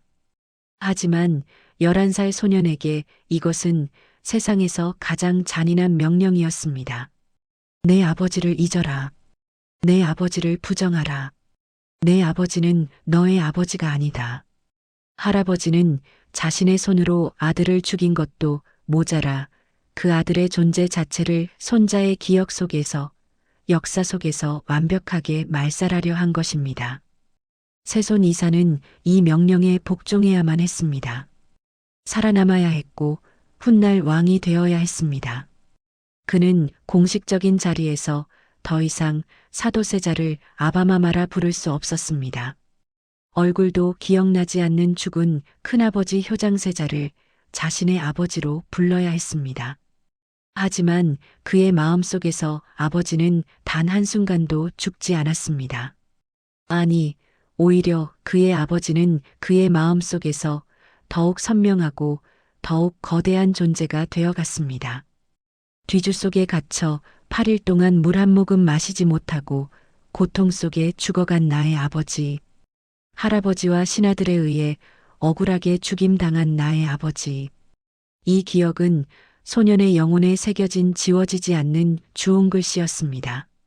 그것은 그의 슬픔이자 분노였고 그의 약점이자 그의 삶의 이유 그 자체가 되었습니다. 새손의 삶은 그날 이후 살얼음판 그 자체가 되었습니다. 아버지를 죽음으로 몰아넣었던 세력, 노론은 여전히 조선의 권력을 완벽하게 장악하고 있었습니다. 노론에게 새손 이사는 불안한 존재였습니다. 그들은 알고 있었습니다. 저 어린 새손의 눈빛 속에 자신들을 향한 깊은 원망과 복수심이 숨겨져 있다는 것을. 만약 저 사도의 아들이 훗날 정말로 왕이 된다면 그는 자신의 아버지를 죽인 우리 노론을 결코 가만두지 않을 것이다. 노론에게 새손의 존재는 미래 자신들의 목을 칠 예비된 칼날이었습니다. 그들은 그 칼날이 더 자라기 전에 꺾어버려야 한다고 생각했습니다. 새손 제거 작전. 이 끔찍한 암투는 그가 왕위에 오를 때까지 무려 14년 동안 집요하고도 잔인하게 계속되었습니다. 노론은 새손의 스승들을 모두 자신들의 세력으로 채웠습니다. 그리고 그 스승들을 통해 새손에게 세뇌 교육을 시작했습니다. 당신의 아버지 사도세자는 미쳐서 나라를 어지럽힌 역적이었소. 성군이 되려면 당신은 그 죄인인 아버지를 당신의 마음속에서 완벽하게 단절해야 하오. 그들은 또한 새손이 조금이라도 학문의 실수를 보이거나 다른 견해를 보이면 즉시 할아버지 영조에게 달려가 과장하여 보고했습니다. 저나 새손 저하께서 아비를 닮아 성리학 정통을 따르지 않고 불온한 사상에 빠져 있사옵니다. 그들은 새손을 사도의 복제품으로 만들어 영조의 마음속에 있는 아들에 대한 트라우마를 끊임없이 자극했습니다. 영조가 새손을 보며 죽은 아들의 그림자를 느끼게 하여 그를 불신하고 의심하게 만들려 한 것입니다. 새손의 사생활은 24시간 감시당했습니다. 새손의 처소에 첩자 역할을 하는 궁녀와 내시들이 심어졌습니다. 새손의 사소한 행동 하나하나가 모두 영조에게 보고되었습니다. 저나 새손 저하께서 아비를 닮아 여색을 밝히고 사치와 향락에 빠져 군주의 위엄을 잃고 있사옵니다. 이것은 사도세자가 방탕하여 미쳤다는 논리를 그대로 새손에게 적용한 것이었습니다. 어린 새손의 모든 인간적인 욕망과 실수를 타락과 방탕의 증거로 몰아갔습니다. 새손의 편이 되어줄 모든 사람들이 그의 곁에서 하나씩 제거되어 나갔습니다. 새손의 외할아버지 홍봉안은 처음에는 새손을 보호하려 했지만 노론의 거대한 힘 앞에 굴복하여 오히려 그들의 편에 섰습니다. 새손의 스승 중 진심으로 그를 아끼고 보호하려 했던 몇몇 신하들은 노론의 모함에 걸려 영모로 몰려 죽거나 유배를 가야 했습니다. 궁궐 안에서 새손은 완벽하게 혼자였습니다. 그는 자신을 둘러싼 모든 사람이 언제 자신을 배신하고 자신의 목에 칼을 꽂을지 모르는 적일지도 모른다는 끔찍한 불신 속에서 살아야 했습니다. 14년의 세월은 어린 소년이 감당하기에는 너무나도 잔인한 지옥이었습니다. 그는 어떻게 이 지옥에서 살아남았을까요? 그는 아버지와는 다른 방법으로 싸웠습니다. 아버지가 자신의 고통을 밖으로 분출하다가 파멸했다면 아들은 그 모든 고통과 분노를 안으로 삼키며 도구로 그리고 힘으로 바꾸었습니다. 그는 그 누구보다 완벽한 새손이 되기로 결심했습니다. 적들이 자신을 공격할 단 하나의 빌미도 주지 않기로 결심했습니다. 그는 밤을 새워 공부했습니다. 노론의 그 어떤 대학자도 감히 학문으로 자신을 흠잡을 수 없을 만큼 완벽한 성리학자가 되었습니다. 그는 자신의 감정을 얼음장 같은 포커페이스 뒤에 완벽하게 숨겼습니다. 자신을 비난하는 신하들 앞에서도 결코 분노하거나 슬퍼하지 않았습니다. 그저 차가운 미소로 그들의 말을 들어줄 뿐이었습니다. 그는 술과 여자를 멀리했습니다. 스스로에게 죄수와도 같은 엄격한 규율을 적용했습니다. 이것은 그가 진심으로 성인군자여서가 아니었습니다. 이것은 생존을 위한 처절한 위장이자 투쟁이었습니다. 그는 자신을 죽이려는 늑대들 무리 속에서 완벽한 양의 탈을 쓰고 살아남은 것입니다. 그리고 이 끔찍한 시간 속에서 그의 유일한 아군이자 가장 무서운 적은 바로 그의 할아버지 영조였습니다. 영조는 손자를 사랑했을까요? 네, 그는 분명히 자신만의 방식으로 손자를 사랑했습니다. 손자는 자신의 왕조를 이어갈 유일한 희망이었고 자신을 닮아 총명한 자부심의 원천이었습니다. 영조는 노론이 손자를 제거하려 할 때마다 결정적인 순간에는 세손은 내 아들의 후계자다라며 그를 보호해 주었습니다. 하지만 동시에 영조는 손자를 끊임없이 의심하고 시험했습니다. 그는 손자의 얼굴 위로 자신이 죽인 아들 사도의 그림자를 평생 보았습니다. 손자가 자신에게 복수할지도 모른다는 잠재적인 두려움을 항상 품고 있었습니다. 영조는 손자에게 자신이 아들에게 했던 것과 똑같은 정신적 학대를 반복했습니다.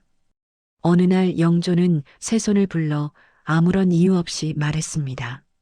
내가 왕이 되면 틀림없이 나를 비난하고 내 아비를 복권시키려 할 것이다. 나는 너 같은 놈에게 왕위를 물려줄 수 없다. 당장 왕위를 다른 종친에게 넘기겠다.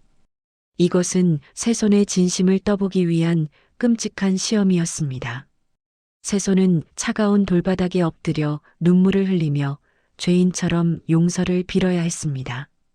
할바마마 소손은 결코 그런 마음을 품은 적이 없사옵니다. 제발 거두어 주시옵소서. 이런 선의 파동은 그가 왕이 될 때까지 수십 차례나 반복되었습니다. 이것은 정조의 영혼에 나는 언제든 할아버지에 의해 아버지처럼 버림받을 수 있다는 끔찍한 불안감을 새겨 넣었습니다. 그는 자신의 아버지를 죽인 가해자이자 자신을 지켜주는 보호자인 이 모순적인 할아버지 밑에서 14년의 세월을 버텨냈습니다. 그리고 1776년 사도세자가 뒤주 속에서 죽은 지 14년이 흐른 해 조선 역사상 가장 오래 재위했던 왕 52년의 절대 권력자 영조가 83세의 나이로 마침내 눈을 감았습니다. 영조는 죽는 순간까지도 손자의 진심을 의심했습니다. 그는 유언으로 내가 죽은 뒤에도 사도의 일은 다시 거론하지 말라는 엄명을 남겼습니다. 이제 궁궐의 모든 권력은 25세의 젊은 청년 세손 이산에게로 옮겨졌습니다. 14년의 지옥을 스스로의 힘으로 버텨낸 새로운 왕이 탄생한 것입니다. 그가 조선 제22대 왕 정조입니다.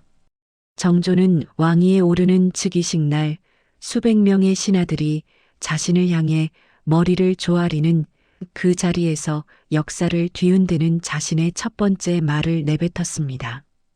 그것은 훌륭한 왕이 되겠다는 교과서적인 말이 아니었습니다. 그것은 14년간 그의 심장 속에서 단 한순간도 식지 않았던 뜨거운 용암과도 같은 한 문장이었습니다. 그는 자신을 죽이려 했던 노론의 영수들을 차가운 눈으로 하나하나 훑어보며 낮고 단호한 목소리로 선포했습니다. 과인은 사도세자의 아들이다. 이것은 단순한 자기소개가 아니었습니다. 이것은 조선 왕조 전체를 향한 가장 무서운 선전포고였습니다. 너희들이 죄인이라 부르며 내게 잊으라고 강요했던 바로 그 사도세자가 나의 아버지다. 나는 너희들이 아버지에게 저지른 죄를 결코 잊지 않았다. 이제 심판의 시간이 시작되었다. 길고 길었던 복수의 서막. 이제 아들이 아버지의 이름으로 새로운 역사를 쓰기 시작합니다. 과인은 사도세자의 아들이다. 1776년 조선의 궁궐 숭정문에 모인 수백 명의 신하들은 그 한 문장에 그대로 얼어붙었습니다. 공기는 날카로운 유리 파편처럼 피부를 찔렀습니다. 특히 평생을 권력의 정점에서 군림해왔던 노론의 거두들은 자신들의 귀를 의심했습니다. 사도세자. 그 이름은 지난 14년간 이 나라 조선에서 공식적으로 존재하지 않는 이름이었습니다. 선왕 영조의 엄명에 의해 완벽하게 봉인된 금기어였습니다. 그런데 새로운 왕은 자신의 첫 번째 정체성으로 바로 그 금기를 스스로 깨뜨리고 나온 것입니다. 정조의 그 차가운 눈빛 앞에서 노론의 신하들은 14년 전 뒤주 속에서 죽어갔던 사도의 얼굴이 아니라 훗날 자신들이 피를 흘리며 쓰러질 미래의 자신들의 얼굴을 보았습니다. 정조는 기다리지 않았습니다. 그는 자신이 왕위에 오른 바로 그날 복수의 첫 번째 칼날을 주저없이 빼어들었습니다. 나의 아버님 사도세자께서 잠들어 계신 묘소를 찾아뵙겠다. 모든 의장은 왕세자를 찾아뵙는 예에 맞춰 가장 성대하게 준비하라. 이것은 충격 그 자체였습니다. 죄인의 무덤을, 그것도 왕이 된 첫날 찾아가겠다는 것. 그리고 그 무덤의 주인을 죄인 사도가 아닌 자신의 아버지 왕세자로 공식 인정하겠다는 선언이었습니다. 노론의 원로 대신들이 벌떼처럼 들고 일어났습니다. 전하, 아니되옵니다. 선왕 전하의 유지를 거스르는 것은 효가 아니옵니다. 정조는 그들의 반대를 차가운 한마디로 짓밟아 버렸습니다. 경들의 말이 옳소. 선왕 영조의 유지를 따르는 것은 의리요. 허나 나를 낳아주신 아버님을 높이는 것은 하늘이 내린 천륜이요. 어찌 사사로운 의리가 하늘의 이치보다 앞설 수 있단 말이요? 나의 뜻은 결코 변하지 않을 것이요. 효를 명분으로 반대하는 그들에게 더 큰 효의 논리로 맞바친 것입니다. 노론은 더 이상 아무 말도 할 수 없었습니다. 그렇게 정조는 왕이 된 직후 가장 화려한 왕의 행렬을 이끌고 경기도 양주의 초라한 언덕, 아버지가 묻힌 영우원을 찾아갔습니다. 그는 아버지의 작은 봉분 앞에 엎드려 14년간 가슴속에만 담아두었던 아바마마라는 말을 목 놓아 불렀습니다. 그의 눈물은 14년 묵은 슬픔과 그리고 마침내 아버지를 지켜드리게 되었다는 결의의 눈물이었습니다. 그리고 그는 그 자리에서 두 번째 어명을 내렸습니다. 이곳의 이름 영우원을 오늘부터 현룡원으로 바꾸라. 현룡, 드러내어 높인다는 뜻이었습니다. 이것은 단순한 이름 변경이 아니었습니다. 죄인의 무덤을 왕세자의 격에 맞는 높고 귀한 무덤으로 공식적으로 격상시킨 것입니다. 정조는 자신의 복수가 사람의 목을 베는 피의 복수가 아니라 아버지의 명예를 회복시키는 정의의 심판임을 온 세상에 선포한 것입니다. 복수의 서곡은 이제 피의 숙청으로 이어졌습니다. 정조는 자신이 왕위에 오르는 것을 가장 필사적으로 막았던 두 명의 원흉을 정확하게 기억하고 있었습니다. 한 명은 사도세자의 죽음에 깊이 관여했으며 정조를 제거하려 했던 노론의 핵심 인물 정후겸이었습니다. 그리고 또 한 명은 더욱 용서할 수 없는 자였습니다. 바로 정조의 외삼촌 해경궁 홍씨의 남동생이자 정조가 어릴 때부터 따랐던 홍인환이었습니다. 정조는 이 두 사람을 왕위에 오르자마자 단칼에 처단했습니다. 그들은 영모 혐의로 체포되었고 한치의 망설임도 없이 사약을 받았습니다. 그리고 정조는 여기서 멈추지 않았습니다. 그는 아버지의 죽음에 관련된 모든 기록들을 샅샅이 조사하기 시작했습니다.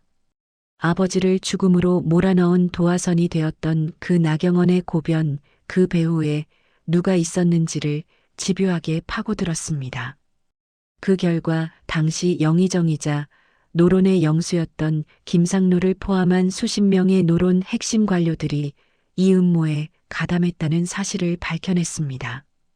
정조는 이미 죽은 그들의 관직을 모두 빼앗고 그들의 가문을 역적의 가문으로 규정하여 완전히 몰락시켰습니다. 하지만 정조는 미치광이 폭군이 아니었습니다. 그는 자신의 복수가 단순한 개인적인 원한을 푸는 것에서 끝나서는 안 된다는 것을 누구보다 잘 알고 있었습니다. 그의 궁극적인 복수는 아버지를 죽인 몇 명의 사람을 죽이는 것이 아니었습니다. 그것은 아버지를 죽음으로 몰고 간 이 나라의 잘못된 시스템 자체를 뿌리부터 바꾸는 것이었습니다. 즉, 노론이라는 특정 당파가 나라의 모든 권력을 독점하고 자신들의 이익을 위해 왕세자마저 죽일 수 있었던 이 비정상적인 정치 구조를 완벽하게 파괴하는 것이었습니다. 이를 위해 정조는 자신만의 새로운 힘을 키우기 시작했습니다. 노론의 힘을 약화시키고 왕권을 역사상 가장 강력하게 만들기 위한 거대한 프로젝트를 가동한 것입니다. 1776년 즉위 원년 정조는 창덕궁 후원의 아름다운 곳에 새로운 건물 하나를 지었습니다. 이름은 규장각. 표면적으로는 왕실 도서관이었습니다. 하지만 이것은 단순한 도서관이 아니었습니다.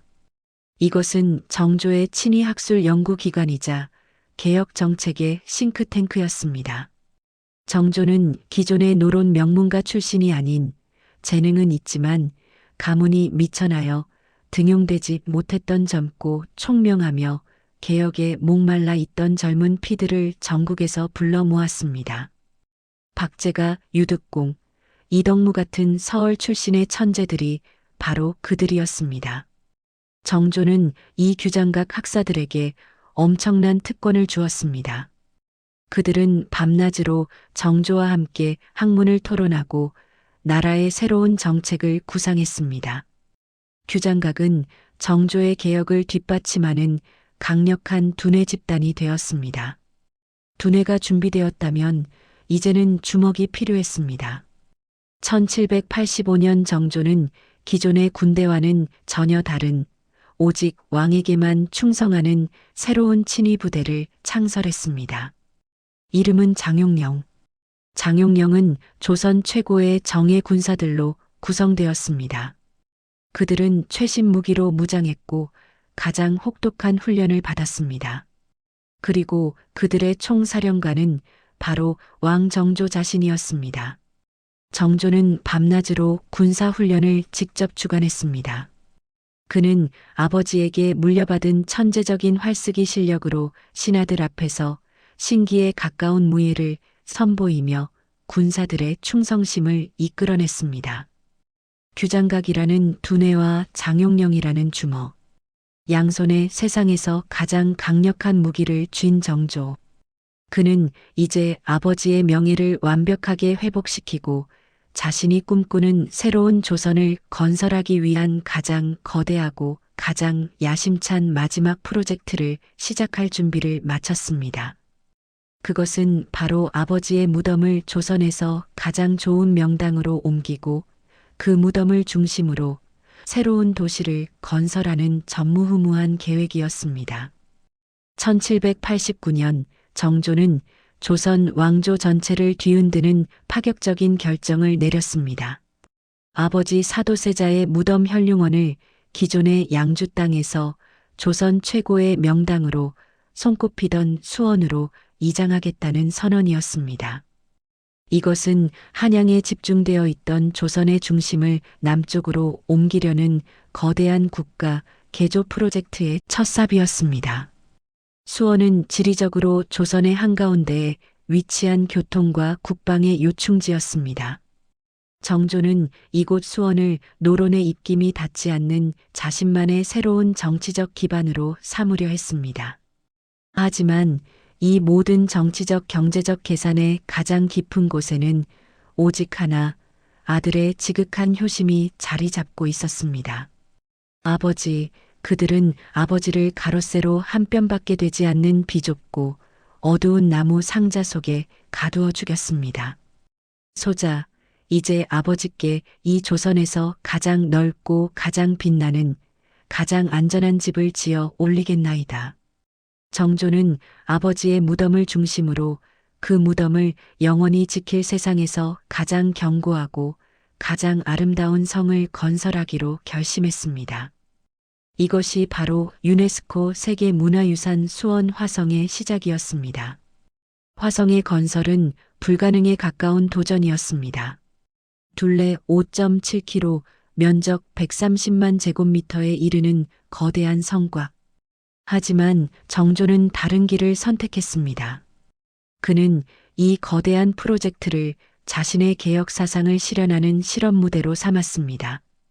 그의 곁에는 규장각이 길러낸 조선 최고의 천재, 정약용이 있었습니다. 정약용은 동양과 서양의 모든 건축 기술을 집대성하여 가장 과학적이고 가장 실용적이며 가장 혁신적인 설계도를 만들어냈습니다. 그리고 정약용은 서양의 과학기기 도서를 연구하여 도르래의 원리를 이용한 혁신적인 기중기, 거중기를 발명했습니다. 거중기 하나는 장정 수백 명이 달라붙어야 겨우 들 수 있는 수천 근의 돌을 단 몇 사람의 힘으로 간편하게 들어 올릴 수 있었습니다. 공사 기간은 예상했던 10년에서 불과 2년 6개월로 기적적으로 단축되었습니다. 그리고 정조의 개혁은 한 걸음 더 나아갔습니다. 그는 조선 왕조 500년 역사상 아무도 시행하지 않았던 혁명적인 정책을 실시했습니다. 바로 화성 건설에 동원된 모든 백성들에게 임금을, 즉 월급을 지급한 것입니다.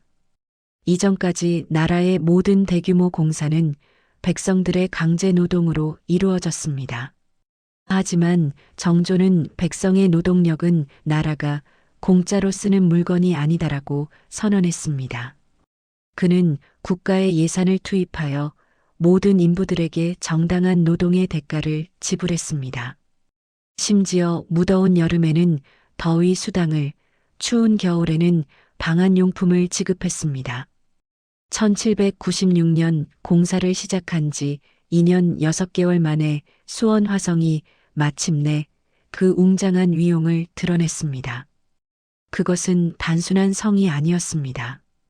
그것은 예술이었고 과학이었으며 무엇보다 한 아들이 비극적으로 죽어간 아버지에게 바치는 가장 거대하고 가장 슬프며 가장 아름다운 추모비였습니다. 정조는 완성된 화성의 가장 높은 곳, 서장대에 올랐습니다.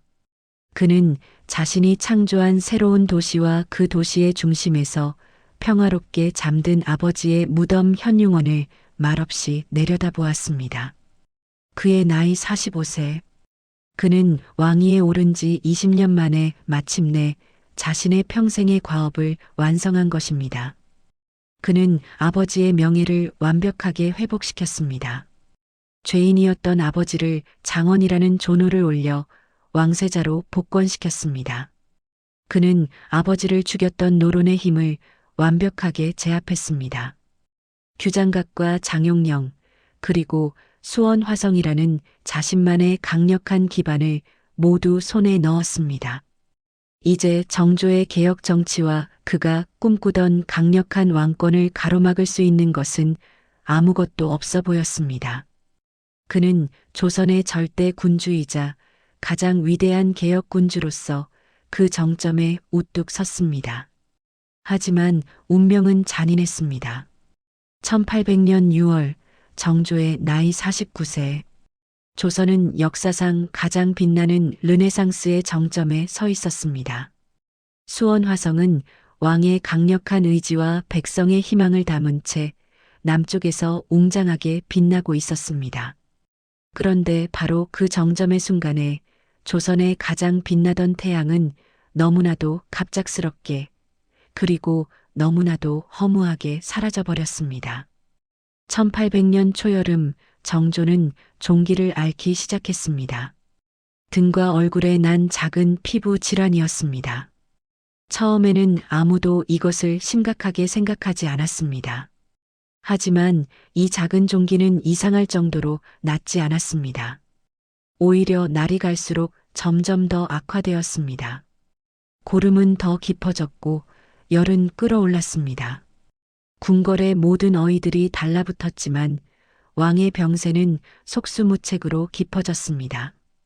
그리고 병을 앓은 지 불과 한 달도 채 되지 않은 6월 28일, 조선의 가장 위대한 개혁군주 정조 이사는 자신이 가토록 사랑했던 창경궁 영춘원에서 49세의 나이로 급작스럽게 눈을 감았습니다. 공식적인 사인은 종기의 악화로 인한 폐혈증이었습니다. 하지만 그의 죽음은 너무나도 많은 의문을 남겼습니다. 마치 짜인 각본처럼 너무나도 절묘한 시점에 찾아온 죽음이었습니다. 정조 독살설. 이 질문은 그가 죽은 직후부터 200년이 지난 오늘날까지 역사학계의 가장 뜨거운 미스터리로 남아 있습니다. 정조가 죽자마자 모든 권력은 대왕 대비였던 정순왕 후에게로 옮겨갔습니다. 정조의 아들 순조는 겨우 11살의 어린아이였기 때문입니다. 정순왕 후는 수렴청정이라는 이름으로 조선의 새로운 최고 권력자가 되었습니다. 그리고 그녀가 권력을 잡자마자 조선은 지옥으로 변했습니다. 그녀는 정조가 평생을 바쳐 이룩했던 모든 개혁을 단 하루아침에 파괴해 버렸습니다. 정조의 두뇌였던 규장각은 기능이 축소되고 정조가 아꼈던 젊은 학자들은 모두 쫓겨났습니다. 정조의 주먹이었던 장용령은 강제로 해체되었습니다. 정조의 심장이었던 수원 화성 프로젝트는 중단되었습니다. 그리고 가장 끔찍한 피해 숙청이 시작되었습니다. 정조를 지지했던 남인과 소론 세력 그리고 정조의 개혁을 따랐던 수백 명의 신하들이 영모로 몰려 사약을 받거나 유배를 가야 했습니다. 모든 것이 정조가 왕위에 오르기 이전으로 되돌아갔습니다. 아니, 그보다 더 끔찍한 노론 벽파의 독재 시대가 다시 열린 것입니다.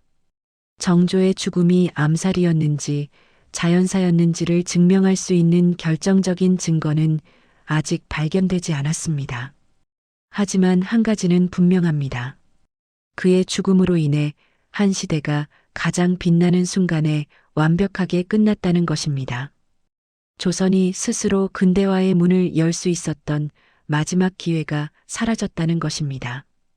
결국 사도세자와 정조, 이 비극적인 아버지와 아들의 이야기는 500년의 시간을 뛰어넘어 오늘을 살아가는 우리에게 깊은 질문을 던집니다.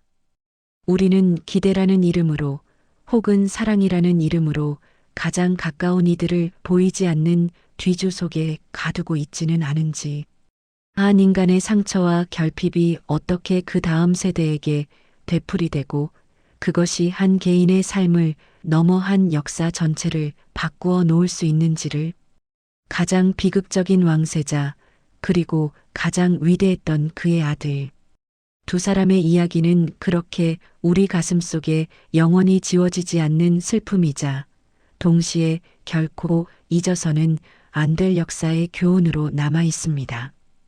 끝까지 시청해 주셔서 감사합니다. 마음에 드셨다면 구독과 좋아요 부탁드립니다.